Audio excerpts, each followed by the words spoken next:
Hi అండి, welcome back to my channel. నేను మీ శైలజ. ముందుగా అందరికీ ఫాదర్స్ డే శుభాకాంక్షలు అండి. Happy Father's Day. నేను ఈరోజు ఫాదర్స్ డే స్పెషల్గా మా బాబుకి మా వారికి ఇష్టమైన చికెన్ దమ్ బిర్యానీ నేను రెడీ చేశానండి. చాలా ఈజీగా చికెన్ దమ్ బిర్యానీ అయితే రెడీ చేసేసుకోవచ్చు. తప్పకుండా వీడియో మొత్తం స్కిప్ చేయకుండా చూడండి. ఎక్కడా కూడా మీరే పర్ఫెక్ట్ దమ్ బిర్యానీని ఇంట్లోనే ఈజీగా చేసేసుకోగలుగుతారు. చాలా ఈజీ అండి మనం చేసుకోవటం ఈ బిర్యానీని అయితే. ఒకసారి అయితే మీరు కూడా చూసి తప్పకుండా ట్రై చేయండి. చాలా బాగుంటుంది. పొడి పొడిలాడుతూ చక్కగా చికెన్ ముక్క కూడా పర్ఫెక్ట్గా కుక్ అవుతుంది. చాలా ఈజీగా అయితే చేసేసుకోవచ్చు. 1 కిలో చికెన్ 1 కిలో రైస్ అయితే నేను ఈరోజు బిర్యానీ చేశానండి. మీరు కూడా ఒకసారి తప్పకుండా ట్రై చేయండి.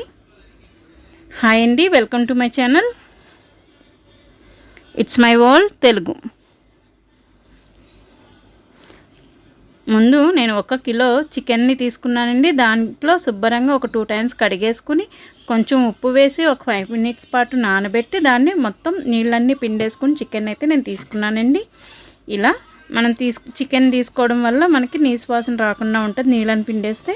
అందులో ఇప్పుడు నేను ఒక 1/2 స్పూన్ పసుపును వేసాను, 3 స్పూన్ల కారం వేస్తున్నా, అలాగే ఒక 2 స్పూన్ల ఉప్పును వేస్తున్నా. మీ రుచికి తగ్గట్టుగా వేసుకోండి ఉప్పు కారాలు కూడాని. అలాగే ఒక 3 స్పూన్ల అల్లం వెల్లుల్లిపాయ పేస్ట్ వేస్తున్నా. ఇందులోకి ఒక 100 గ్రామ్స్ నెయ్యి అయితే పడుతుందండి. మనకి 1 కిలో చికెన్ దమ్ బిర్యానీ చేసుకోవాలి అంటే మనకి 100 గ్రాముల నెయ్యి అయితే ఖచ్చితంగా పడుతుంది. నేను ఇప్పుడు 2 స్పూన్ల నెయ్యిని ఇందులో వేసాను ముందుగా. అలాగే 1 స్పూను చికెన్ మసాలాను వేసాను. ఇప్పుడు ఇవన్నీ కూడా మనం గ్రైండ్ చేసుకోవాల్సి ఉంటుందండి. నేను 2 మిరపకాయలని ఇలా చీరుకుని వేసాను. సాజీరా 1 స్పూను, 10 లవంగాలు, 5 ఇలాచీలు, 1 దాల్చిన చెక్క ముక్క, ఒక 3 ఆకులు బిర్యానీ ఆకులు, అలాగే ఒక 10-12 జీడిపప్పులు. వీటిని మనం మిక్సీలో గ్రైండ్ చేసుకోవాలి మెత్తగా పేస్ట్ లాగా. దాల్చిన చెక్కను ముక్కలు చేసుకోండి. ఇలాచీలు ఒక 5-6, లవంగాలు ఒక 10, 1 స్పూన్ సాజీరా. ఇంతేనండి మనకి బిర్యానీ మసాలాకి. అలాగే ఈ జీడిపప్పులని ఒక 10-12 వరకు వేసాను. ఇందులో మీరు ఇంకా కొంచెం కారం తింటారు అంటే పచ్చిమిర్చిని కూడా వేసుకోవచ్చు. నేనైతే వేయను అనమాట. ఇలా మెత్తగా గ్రైండ్ చేసేసుకోవాలండి పేస్ట్ లాగా. ఇప్పుడు మనం ఆల్రెడీ అన్నీ వేసుకున్నాం కదా చికెన్లో, అవన్నిటినీ కూడా చికెన్కి బాగా పట్టించాలి. ఉప్పు కారం అల్లం వెల్లిపాయ పేస్టు చికెన్ మసాలా నెయ్యి అన్నీ వేసాం కదా, అన్నిటినీ కూడా ముక్కకి పట్టేలాగా బాగా కలపండి. ఎంత బాగా కలిపితే అంత టేస్టీగా ఉంటుందండి చికెన్ బిర్యానీ అయితే. ఇలా చక్కగా మొత్తం కలిపేసుకోండి. అలాగే మనం గ్రైండ్ చేసి పెట్టుకున్న పేస్ట్ని కూడా ఇందులో వేసేయండి. అలాగే 1 కప్పు పెరుగునైతే ఇందులోకి నేను వేస్తున్నా. ఇలా అన్నిటినీ కూడా బాగా మిక్స్ చేసుకోవాలి. ఇది మనం 1 గంట ముందు నానబెట్టుకుంటే సరిపోతుందండి.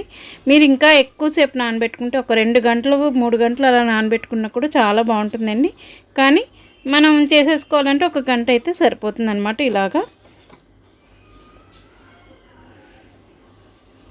ఇలా నానబెట్టుకుని పక్కన పెట్టేసుకోండి. నేను బ్రౌన్ ఆనియన్స్ కోసం ఒక 5 ఉల్లిపాయలు మీడియం సైజు ఉల్లిపాయలను అయితే తీసుకున్నాను. వాటిని ఇలాగా చక్కగా సన్నగా కట్ చేసేసుకోవాలి. వీటిని ఇప్పుడు ఫ్రై చేసుకుందాం. ఆనియన్స్ని నేను 1/2 కప్ నెయ్యినైతే ఇందులో వేసేసాను. అలాగే 1 కప్పు ఆయిల్ని వేస్తున్నా. మీరు ఇంత ఆయిల్ తినము అనుకుంటే కొంచెం తగ్గించి వేసుకోండి. మనకి 100 గ్రాములు నెయ్యి పడుతుంది, 100 గ్రాములు ఆయిల్ పడుతుందండి కేజీ చికెన్ కేజీ రైస్కి. అందుకు మీరు ఒకవేళ తగ్గించుకోవాలి అనుకుంటే ఆయిల్నైనా నెయ్యినైనా సగం కొంచెం తగ్గించేసుకోండి. ఇలా ఉల్లిపాయలను మనం తీసుకున్న ఉల్లిపాయలు అన్నిటినీ కూడా వేసుకుని సగం వేసి వేయించుకోండి. ఇలా గోల్డెన్ బ్రౌన్ కలర్ వచ్చే వరకు వేయించుకోవాలి. అలాగే అన్నిటినీ కూడా వేసుకుని చక్కగా వేయించేసుకోండి. మనం తీసుకున్న ఉల్లిపాయ ముక్కలన్నిటిని కూడా ఇలా వేయించేసుకోవాలన్నమాట. బాగా దూర రంగు వచ్చే వరకు వేయించుకోండి.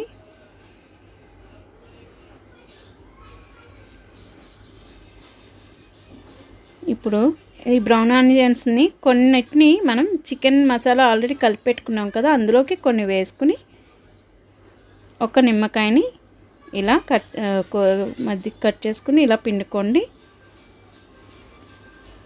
ఒక నిమ్మకాయని పిండుతున్నాను. మీరు ఇంకా కొంచెం ఇష్టంగా తింటారు అనుకుంటే ఇంకొంచెం వేసుకోండి, కానీ ఒక నిమ్మకాయ అయితే సరిపోతుంది. పెద్ద సైజుది, చిన్న సైజుది అయితే ఒక 2 వేసుకోండి. ఇలా మళ్ళీ ఒకసారి అంతా పైనుంచి కింద వరకు బాగా కలుపుకోండి చికెన్ని. ఉప్పు అది కూడా మీరు వేసుకునే ముందు చూసుకుని వేసుకోండి, కొంచెం టేస్ట్కి తగ్గట్టుగా. ఉప్పు తక్కువైతే మనకు రుచి ఉండదండి. ఇప్పుడు నేను ఆల్రెడీ ఉల్లిపాయలు వేయించాను కదా, ఆ కుక్కర్లోనే నేను ఈ చికెన్ని కూడా వేసేస్తున్నాను. మీరు ఇప్పుడు ఈ కుక్కర్ అనే కాదండి, మామూలు సేవండి గిన్నెలో చేసుకున్నా కూడా ఇదే పద్ధతిలో చేసుకోవడమేనండి. ఏమీ పెద్ద ప్రాసెస్ ఏం వేరే ఉండదు. నేను కుక్కర్ నాకు ఈజీగా ఉంటుందని కుక్కర్లో వేసేసి చేసుకుంటున్నాను. అలాగే ఇప్పుడు 1 కిలో బాస్మతి రైస్ తీసుకున్నాను. ఇవి నేను లూజ్లో తీసుకున్న రైసేనండి, ఏ కంపెనీవి ఏ బ్రాండ్వి కాదు. డీమార్ట్లో లూజ్ బాస్మతి బియ్యం దొరుకుతున్నాయి. అవి కూడా చాలా బాగా, పాత బియ్యం చాలా బాగుంటున్నాయి అన్నమాట. చాలా బాగా అవుతుంది రైస్ కూడా. ఇలా ఒక 2 సార్లు అయితే బియ్యాన్ని కడిగేసుకోండి. కడిగేసుకుని వాటికి సరిపడగా నీళ్ళను వేసుకుని ఇలా 3 బిర్యానీ ఆకులు, కొంచెం సాజీరా, ఒక 5-6 ఇలాచీలు, ఒక 7-8 లవంగాలని, దాల్చిన చెక్కని, చిన్న ముక్కలు దాల్చిన చెక్కని, ఒక 3 స్పూన్ల సాల్ట్ వేసేసి ఒకసారి ఇలాగా కలిపేసుకోండి. ఒక 2 స్పూన్ల నెయ్యిని కూడా వేయాలి ఇందులో. వేసుకుని ఇలాగా మీరు నెయ్యి వేస్తానంటే నెయ్యి వేసుకోండి, నూనెను వేసుకుంటా అన్నా కూడా ఒక 2 స్పూన్ల నూనెను వేసుకోండి. ఎందుకంటే రైస్ మెతుకులాగా విడివిడిగా పొడి పొడిగా వస్తుందన్నమాట మనం అది వేసుకోవటం వల్ల. ఇలా కొంచెం బాయిల్ అవుతున్నప్పటి నుంచి మనం రైస్ని అయితే చెక్ చేసుకుంటూ ఉండాలండి. బాగా ఎక్కువ తిప్పేసేయకండి. మనకి బాస్మతి బియ్యం ఎప్పుడైనా సరే కొత్తవి కాకుండా పాతవి అయితే చాలా బాగా వస్తుందండి రైస్ అనేది. కొత్త బియ్యం అయితే తొందరగా మెత్తగా చిదిగిపోయినట్టు అయిపోతుంది.